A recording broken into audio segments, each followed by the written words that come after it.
The West today is fraught with hate, with Putin as their bait.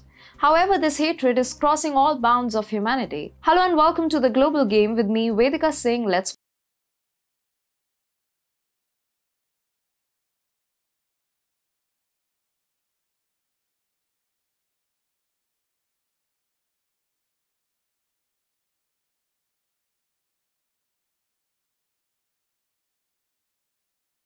Since the fall of the Soviet Union, living in the Western world has been a dream come true for quite a few Russians.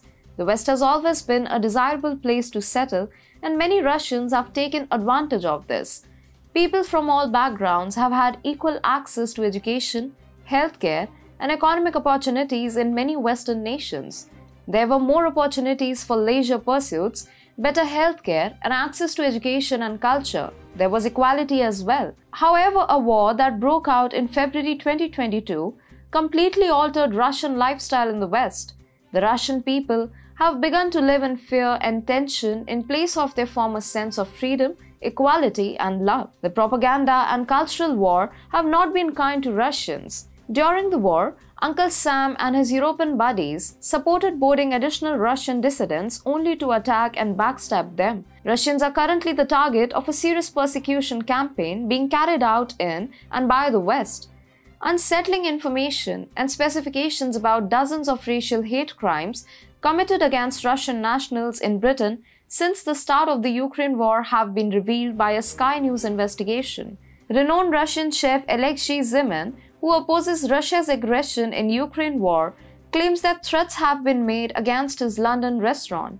Since the start of this conflict in Ukraine, Russians living in the UK have been the target of violent assaults, threats, and acts of vandalism as new statistics indicate an increase in hate crimes related to the conflict in Ukraine. Anti-Russian offences increased significantly in England over the past year in comparison to 2021. The victims included kids in primary school, according to a charity. Since many crimes go unreported, an expert has cautioned that the number of recorded offences is likely to be the tip of the iceberg and that it will keep increasing during the entire duration of the war.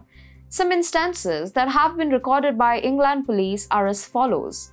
A Russian was assaulted in a building site in Derbyshire, where a worker told the victim, "I hate you Russians, you kill people," before the attack started.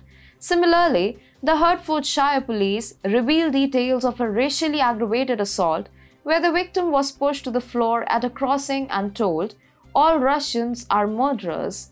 Some Russian lawyers were purposely harassed too. A package of white powder was sent to a London law firm with a letter condemning its ties with Russia and containing pro-Ukrainian content. Devon and Cornwall police said a victim was followed around a supermarket by someone, calling them names and threatening to kill them because they were Russians.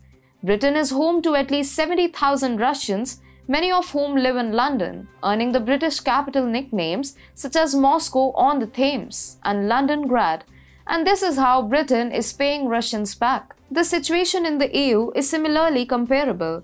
In Germany, a store selling Russian goods had its windows broken, a restaurant wouldn't serve those with Russian passports, and a doctor wouldn't treat Russian patients. Not so sarcastic social media posts urged Russians to flee Germany, adding that Russian integration is not feasible.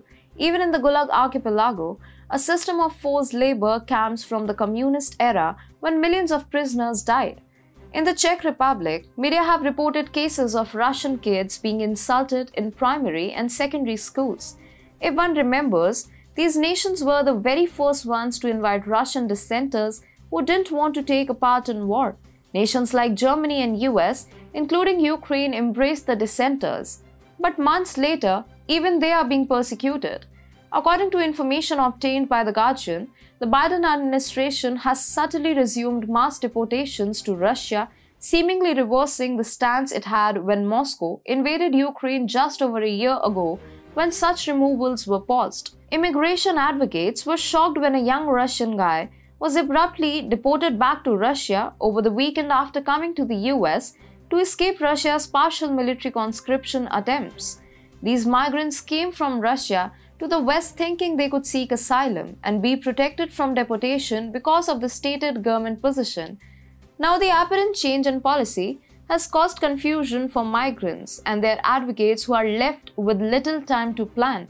It has been revealed that Ukraine is running fake schemes, wherein Russian dissenters are being sent to EU nations only on paper. In reality, no European nation has any idea where the Russian migrants are going. Such deplorable condition of Russians at the hands of Western powers is indeed pathetic. But as it is said, whatever the attacks mentioned earlier are just a tip of the iceberg. This is actually more than targeted persecution. This is more of a targeted attack on culture and religion. Every former Soviet country has demanded the separation of the Orthodox churches from the Moscow Patriarchate, including Lithuania, Latvia, and most recently Estonia. The Lithuanian Prime Minister asked for the Lithuanian Orthodox Church to be transferred from the Moscow Patriarchate to the Patriarchate of Constantinople.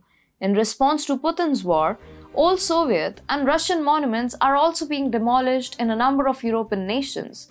Russian language is getting removed from school curriculum deliberately. These malicious attempts to destroy Russian culture seem to be unstoppable.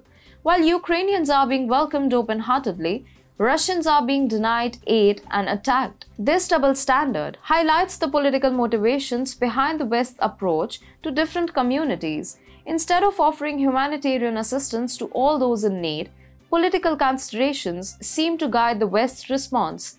Their hatred should have been just against one man. However, the West is currently crossing all limits of humanity in their rage and desperation to win in Ukraine. However, as stated in Christianity, every sinner will face punishment, whether it be done in public or in private. This includes false oaths, including perjury, which will result in punishment. If they can't fear one man, they should at least fear the God they worship.